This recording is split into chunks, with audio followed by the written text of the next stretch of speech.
আপনি ভালো জায়গায় নরম হয়ে যান, আর যেখানে মানুষ বদমাইশি করবে সেখানে কঠোর হয়ে যাবে।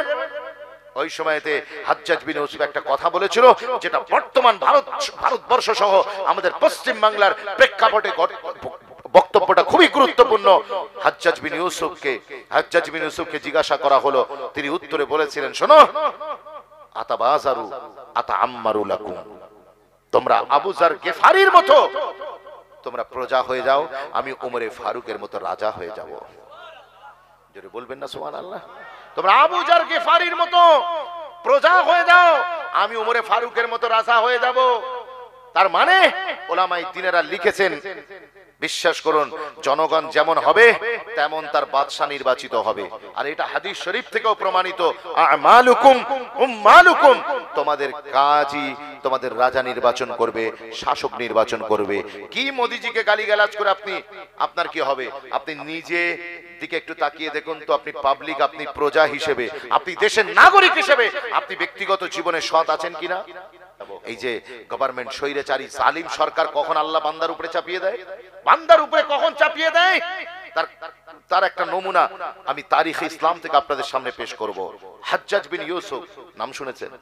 এই যে কোরআন শরীফে যে জবর পেশ যিনি লাগিয়েছেন, এই লোকটা এই একটা ভালো কাজ করেছে, আর বাকি এত বড় জালিম গভর্নর ছিল।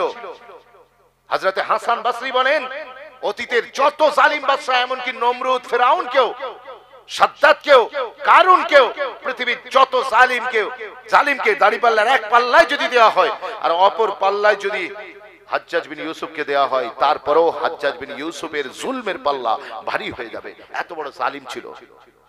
এই লোকটা ৭,০০০ সাহাবীকে কতল করেছে। কত হাজার? ৭,০০০ সাহাবীকে, আর অগণিত তাবেঈন হুজুরদেরকে শহীদ করে দিয়েছে নিজের তরবারিতে। এত বড় জালিম ছিল এই লোকটা।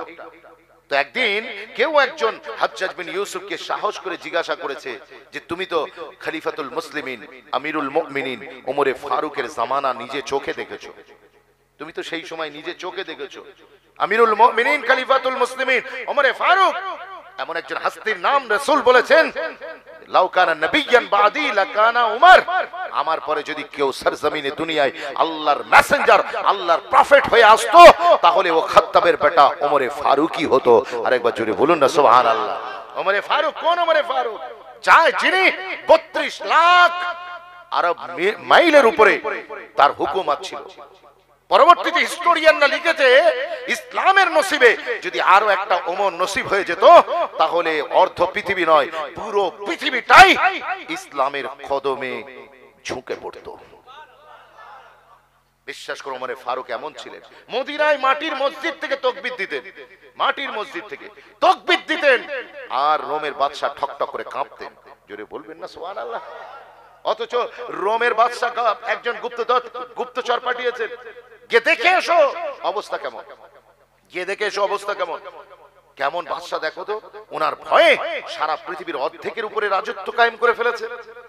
অর্ধেক, পুরো পৃথিবী ৫১ কোটি ১,৫০০,০০০ বর্গ কিলোমিটার, মাঝখান থেকে ডিভাইডেশন করুন, পুরোটাই ওমরে ফারুকের খেলাফত। খলিফা একজন, বাদশা নয়, কি খলিফা, আমির, মালাকুন নয়, মালাক নয়, রাজা নয়, আমির। তো রোমের ওই প্রতিনিধি দলের যিনি গুপ্তচর এসছেন, একজন রিপ্রেজেন্টেটিভ এসছেন, এসে লোকজনকে জিজ্ঞেস করছে, হোয়ার ইজ ইউর প্রেসিডেন্ট, তোমাদের বাদশা কোথায়, তোমাদের প্রেসিডেন্ট কোথায়? Who is our president? আমাদের প্রেসিডেন্ট আবার কে? আমাদের কোনো প্রেসিডেন্ট নেই। বলে না, সেই উমর বলে যার নাম, বলে ও উনি তো আমাদের প্রেসিডেন্ট নয়। হ্যাঁ, উনি আমাদের প্রেসিডেন্ট নয়, উনি আমাদের বাল্লানা আমিরুন, উনি আমাদের একজন নেতা শুধুমাত্র। জোরে বলুন।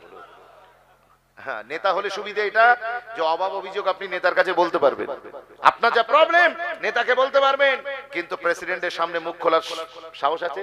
রাজার সামনে মুখ খুলতে পারবেন না।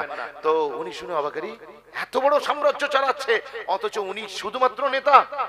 তাহলে আমরা নেতা মানি, আমরা কোন রাজা টাজা আমাদের নেই। বলে কোথায় তিনি? তার ওর বিশ্বাস ছিল কোন একটা বিশাল বড় আলিশান মহল থাকবে, একটা বিশাল বড় বিল্ডিং থাকবে, রাজদরবার থাকবে। কিন্তু ইনি বললেন, আরে উনি কোথায় আছে আমি কি করে বলবো? পাবলিক জনগণ তাদের খলিফা সম্পর্কে মন্তব্য দেখুন, উনি কোথায় আছে কোন কাজে আছে আমি কি করে জানি? এই তো যত শুনছে তত অবাক হয়ে যাচ্ছে। এইরকম কমেন্ট কোন একটা রাজা সম্পর্কে, কোন একটা দেশের গভর্নর সম্পর্কে, একটা খলিফা সম্পর্কে করা যায় কিনা? আরেকটু আগে গিয়ে আরেকজনকে জিজ্ঞেস করলেন, হোয়ার ইজ ইউর খলিফা? বললেন, শোনো, মনে হচ্ছে ওই দেখো জঙ্গলের দিকে গেছে। বলুন না সুবহানাল্লাহ। বিশ্বাস করুন, সে সামনে আগিয়ে গেলেন, গিয়ে সেখানেও কিছু দেখতে না পেয়ে জিজ্ঞাসা করছেন, আর একদল লোককে দেখলেন বকরি চড়াচ্ছে। জিজ্ঞেস করছেন, তোমাদের খলিফা কোথায়? তিনি বললেন যে আমাদের খলিফা ওই যে গাছতলায় দেখছেন, গাছতলায় গিয়ে ঘুমাচ্ছে। এ রোমের প্রতিনিধি দলের লোক, এ ভাবছে যে নিশ্চয়ই ওইখানে ওনার চতুর্দিকে সৈন্য সামন্ত ঘিরে আছে, বডিগার্ডরা ব্ল্যাক ক্যাট ঘিরে ওনাকে ধরে আছে, যাতে করে ওনার উপরে কেউ আক্রমণ করতে না পারে। কিন্তু আল্লাহু আকবার কবীরা, যখন ওখানে গেলেন, গিয়ে অবাক হয়ে গেলেন।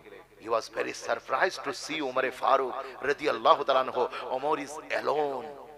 Umar radiyallahu ta'ala anhu একা, কেউ নেই। একটা গাছের ছায়াতে তিনি মরুভূমির বালির উপরে, নিচে কোনো বিছানা নেই, কোনো কাপড় নেই, কোনো চাদর নেই, শুধু প্লেন মরুভূমির বালি, উত্তপ্ত বালির উপরে ক্লান্ত পরিশ্রান্ত হয়ে ওমরে ফারুক শুয়ে আছেন। আর উনি যখন চলতেন, ওনার হাতে একটা বেত থাকতো, একটা ছড়ি থাকতো, সেই বেতটাকে গুড়িয়ে মাথায় দিয়েছেন, বালিশ বানিয়ে, তাকিয়া বানিয়ে তিনি আরাম করছেন। একবার জোরে বলবেন না সুবহানাল্লাহ। এই খলিফার স্ট্যাটাস, এই হচ্ছে খলিফার স্ট্যাটাস, এই হচ্ছে ল এন্ড অর্ডারের সিচুয়েশন। জি, আজকে তো আমাদের নেতারা সুরক্ষিত নয়, পাবলিকের কি সুরক্ষা দেবে? কথা বলে না। নেতারা সুরক্ষিত নয়, পাবলিকের কি সুরক্ষা দেবে? বিশ্বাস করুন, নেতারা এত দুর্নীতিগ্রস্ত হয়ে গিয়েছে, মনে রেখে দেন, তারা নিজেদেরকে সব সময় অসুরক্ষিত ভাবছে। ফলে সামনে 14টা গাড়ি, পিছনে 15টা গাড়ি হুইসেল মারতে মারতে যাচ্ছে। কথা ঠিক কিনা? মনে রেখে দেন, ওমরে ফারুক তিনি জামানার খলিফা, সেই মানুষটা শুয়ে আছেন, কেউ নেই, কোনো সিকিউরিটি নেই, একা শুয়ে আছেন। কাছে কোনো বন্দুক নেই, গুলিও নেই, কিছু নেই, তার কাছে কোনো অস্ত্র নেই, কিচ্ছু নেই। তিনি মাথায় একটা কেবলমাত্র বেত, ওই বেতটাকে পান্ডুলি পাকিয়ে মাথায় দিয়ে নিশ্চিন্তে ঘুমাচ্ছে। আর রৌদ্র পড়ার কারণে তার পেশানি মোবারক থেকে পাসিনা ঝরে ঝরে পড়ছে ওই বালির উপরে, রেতের উপরে, আর রেতও ভিজে যাচ্ছে। আবার কিছুক্ষণের মধ্যে রেত শুকিয়ে যাচ্ছে। বিশ্বাস করুন, ওই সময়তে রোমের ওই প্রতিনিধি দল একটা গুরুত্বপূর্ণ কথা বলেছিলেন। ওমরে ফারুক, নিশ্চয়ই আপনি আপনি ইনসাফ করেছেন, এই জমিনের উপরে আপনি ইনসাফ করেছেন, আপনার সমস্ত পিপলদের উপরে আপনি ইনসাফ করেছেন, ন্যায় বিচার কায়েম করেছেন, তাই আজকে আপনি নিশ্চিন্তে ঘুমিয়ে আছেন। আর আমাদের রাজা বাদশাহ, রোমের বাদশাহ, পারস্যের গভর্নর, এরা জনগণের উপরে জুলুম করে, ফলে এরা রাত্রে ঘুমোতে গেলে পাশে 2-4টে সৈন্য লাগে। এমনি সে তো ঘুমোতে পারে, ঘুমের ট্যাবলেট না খেলে ঘুমায় না। ওমরে ফারুক, স্যালুট তোমাকে, তোমার সিকিউরিটি নেই, কিচ্ছু নেই, অথচ তুমি অর্ধ পৃথিবীর বাদশা। ল এন্ড অর্ডারের সিচুয়েশন দেখুন, ল এন্ড অর্ডারের সিচুয়েশন। আজকে পুলিশ, যার হাতে দায়িত্ব ছিল, যিনি জনগণের নিরাপত্তা দেবে, সেই পুলিশ এখন টেবিলের তলায় জান মাচাতে লুকিয়ে পড়ছে। এই তো ল এন্ড অর্ডারের সিচুয়েশন, এই তো অবস্থা। হাতে ধরে বলে যায়, বিশ্বাস করুন, সেই ওমরে ফারুক রাদিয়াল্লাহু তাআলা আনহুর কথা বলতে গিয়ে আমি একটুখানি বেড়ে গিয়েছি। হাজ্জাজ বিন ইউসুফকে কেউ জিজ্ঞাসা করেছিল, আপনি ওমরে ফারুকের জামানা দেখেছেন? ওমরে ফারুক যেমন একদিকে অন্যায়ের বিরুদ্ধে কঠোর, অন্যদিকে তিনি ন্যায়ের পক্ষে একেবারে কমল, ন্যায়ের পক্ষে তিনি একেবারে হৃদয় উন্মুক্ত হৃদয় নিয়ে তিনি কথা বলেন। তিনি দেশে সুশাসন প্রতিষ্ঠার জন্য চেষ্টা করে, জুলমের খেলাফ তিনি দাঁড়িয়ে যান। আবার যেখানে মহাব্বত, ভালোবাসার প্রয়োজন, সেখানে দিল খুলে ভালোবাসা ঢেলে দেন। তো আপনি দুই রকম দেখেছেন। ওমরে ফারুকের ভিতরে দুটো চরিত্র ছিল, অন্যায়ের বিরুদ্ধে কঠোর, আর তিনি ন্যায়ের পক্ষে সব সময় দাঁড়িয়ে পড়তেন। অথচ ও হাজ্জাজ বিন ইউসুফ, তোমার ভিতরে একটা কোয়ালিটি কেন? সব সময় জুলম আর জুলুম, সব সময় আপনি বজ্র কঠোর কেন? আপনি কি ওমরে ফারুকের মতো হতে পারেন না? আপনি ভালো জায়গায় নরম হয়ে যান, আর যেখানে মানুষ বদমাইশি করবে সেখানে কঠোর হয়ে যাবে। ওই সময়তে হাজ্জাজ বিন ইউসুফ একটা কথা বলেছিল, যেটা বর্তমান ভারতবর্ষ সহ আমাদের পশ্চিম বাংলার প্রেক্ষাপটে বক্তব্যটা খুবই গুরুত্বপূর্ণ। হাজ্জাজ বিন ইউসুফকে জিজ্ঞাসা করা হলো, তিনি উত্তরে বলেছিলেন, শোনো, আতাবাজারু আতাআম্মারু লাকুম, তোমরা আবু যার গিফারির মতো তোমরা প্রজা হয়ে যাও, আমি উমরে ফারুকের মতো রাজা হয়ে যাব। জোরে বলবেন না সুবহানাল্লাহ। তোমরা আবু যার গিফারির মতো প্রজা হয়ে যাও, আমি উমরে ফারুকের মতো রাজা হয়ে যাব। তার মানে ওলামায়ে দ্বীনেরা লিখেছেন, বিশ্বাস করুন, জনগণ যেমন হবে তেমন তার বাদশা নির্বাচিত হবে। আর এটা হাদিস শরীফ থেকেও প্রমাণিত, আমালুকুম উম্মালুকুম, তোমাদের কাজই তোমাদের রাজা নির্বাচন করবে, শাসক নির্বাচন করবে। কি মোদিজিকে গালিগালাজ করে আপনার কি হবে?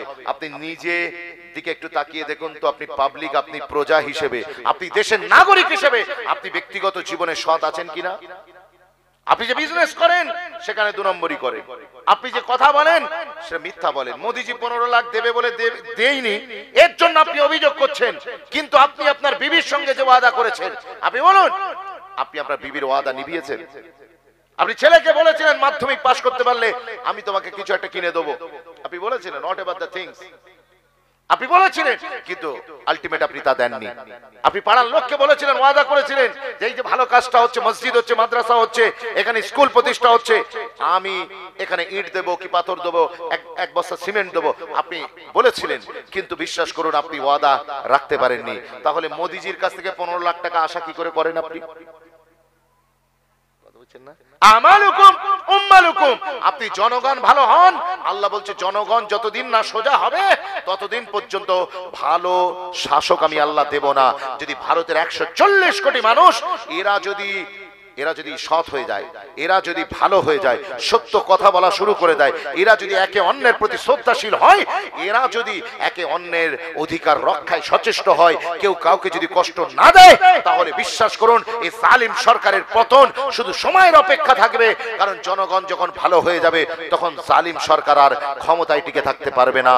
আসলে আমরা নিজেরাই দুর্নীতিতে জর্জরিত, আমরা নিজেরাই ব্যক্তিগত জীবনে অসৎ হয়ে গিয়েছি, তাই আল্লাহ একজন জালিমকে চাপিয়ে দিয়েছে। কথা ঠিক না? বল, কথা বলে না।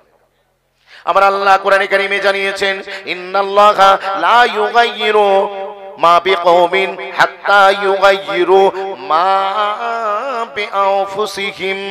আমার আল্লাহ জানিয়ে দিচ্ছেন, surely Allah doesn't change the condition of a community unless they change themselves. আল্লাহ সেই সম্প্রদায়কে কখনোই পরিবর্তন করেন না যতক্ষণ না পর্যন্ত সেই সম্প্রদায়ের লোকেরা নিজেদেরকে না পরিবর্তন করে। কথা বুঝতে পারছেন না? আমাদের ভাগ্য ততদিন পরিবর্তন হবে না যতদিন না পর্যন্ত আমরা আমাদের নিজেদেরকে পরিবর্তন করব। এটা কার কথা? আল্লাহর কথা। মনি সাহেবের কথা হলে আপনি কেটে দেন, হুজুরের কথা আপনি বাদ দেন, কিন্তু আল্লাহর কথা মনে রেখে দেন। আজকে মুসলমানের অবস্থার পরিবর্তন কেন ঘটছে না? স্বাধীনতা 76 বছর হয়ে গেল, 4 জন ভারতীয়ের একজন গরিব নয়তো ভিখারি। আপনি জিজ্ঞেস করুন কোন গরিব মুসলমানকে ডেকে জিজ্ঞেস করুন, তুমি কি গরিব? বলবে হ্যাঁ আমি গরিব। আচ্ছা তোমার বাপ কি গরিব ছিল? বলে ইয়েস আমার বাপও গরিব। আচ্ছা তার বাপ মানে তোমার দাদু? বলে সেও গরিব। আচ্ছা তার বাপ? বলে সেও গরিব। কথা বুঝতে পারছেন? এই সিস্টেম চলছে, চেন বাই চেন। আপনি একজন বড় লোককে জিজ্ঞেস করুন তোমরা বড় লোক কি করে হলে? বলে আরে আমার বাপ তো জমিদার ছিল, আমার বাবু বড় লোক ছিল। আচ্ছা তুমি জমিদার কি করে হলে? বলে আমার দাদুর জমি ছিল, পুরো এলাকাটাই তো আমার দাদুর, পুরো ফাঁকা মাঠ যা দেখছিস এসব আমার দাদুর জমি। তাহলে যে বড় লোক তার বাপও বড় লোক ছিল, তার দাদুও বড় লোক ছিল। যে গরিব সেও গরিব, তার বাপও গরিব আর তার দাদুও গরিব। আমি প্রশ্ন করতে চাই এই গরিবের সিলসিলা কতদিন চলবে? কতদিন চলবে? আপনি নন মুসলিমদের এরিয়ায় যান, নন মুসলিমদের এলাকায় যান, ওখানে যাবার পরে আপনি দেখবেন বাপেরা গরিব কিন্তু মুড়ি খেয়ে জীবন কাটিয়েছে, শুকনো মুড়ি খেয়ে জীবন। আমি স্যালুট করি ওইসব বাপ মা গুলোকে, আমি ধন্যবাদ জানাই। I congratulate to those parents, ওই সমস্ত বাপ মাদেরকে আমি ধন্যবাদ মোবারকবাদ জানাই। হু স্ট্রাগলড অ্যাবাউট देयर চিলড্রেন, যারা নিজেদের ছেলেদের ব্যাপারে জাদ্দোজিহাদ করেছে, প্রচেষ্টা করেছে, ছেলেদেরকে লড়াই করে মানুষ করেছে, নিজেরা মুড়ি খেয়েছে, নিজেদের সুখ শান্তি বিসর্জন দিয়েছে, বেড়াতে যায়নি, ওই টাকা সেভ করে নিজের ছেলেকে ভালো স্কুলে পড়িয়েছে। কিন্তু আজকে সেই ছেলেগুলো প্রতিষ্ঠিত হয়ে যাবার পরে ওই বাপ মাগুলো আর গরিব নয়, ওই জেনারেশনটা পুরো চেঞ্জ হয়ে গিয়েছে। কেউ পঞ্চায়েতের অফিসার হয়ে বসে আছে, কেউ বিডিও অফিসের দায়িত্বপ্রাপ্ত, কেউ আপনি চলে যান স্কুলে পড়াচ্ছে, কেউ ইউনিভার্সিটি প্রফেসর, কেউ ইঞ্জিনিয়ার, কেউ ডক্টর হয়ে পিজিতে কর্মরত রয়েছে। আর আমাদের মুসলমান সমাজে আমরা খালি অপেক্ষায় আছি আল্লাহ কবে আসমান থেকে সোনার রূপো আমাদের মাথার উপরে ছড়িয়ে ফেলবে। হুজুররা এমন দোয়া করে দেবে না জলসায়, পরের দিন থেকে মুসলমানের উপরে আসমান থেকে এমন টাকা পয়সা নাজিল হয়ে যাবে, পুরো মহল্লাটা পরিবর্তন হয়ে যাবে। নেভার নেভার, এটা আল্লাহ সিস্টেম নয়, এটা আল্লাহ সিস্টেম নয়। যদি মনে করেন যে আপনি if you want to change yourself, আপনি যদি মনে করেন আপনার অবস্থার পরিবর্তন ঘটাবো, তাহলে আপনাকে প্রথমে আপনার নিজের অবস্থাকে পরিবর্তনের লক্ষ্যে কিছু ফর্মুলা, কিছু প্ল্যানিং করতে হবে। আপনি এতদিন যাকাত দিয়েছেন, এই যে 3 পিঁড়ি বড় লোক, 4 পিঁড়ি বড় লোক, উপরের দিকে যান না, যত যাবেন সব বড় লোক দেখতে পাবেন, আর যত এদিকে যাবেন তত গরিব দেখতে পাবেন। তার মানে ওই বড় লোক দাদু, পয়সাওয়ালা দাদুটা আমার দাদুকে, গরিব লোকের দাদুকে যাকাত দিয়েছে, তারপরে ওই বড় লোকের বাপটা আমার বাপকে যাকাত দিয়েছে, তারপরে বড় লোক এখন আমাকে যাকাত দিচ্ছে, আর তারপরে আমার ছেলে হবে, ওরও ছেলে হবে, ওর ছেলে বড় লোক হয়ে আমার ছেলেকে যাকাত দেবে।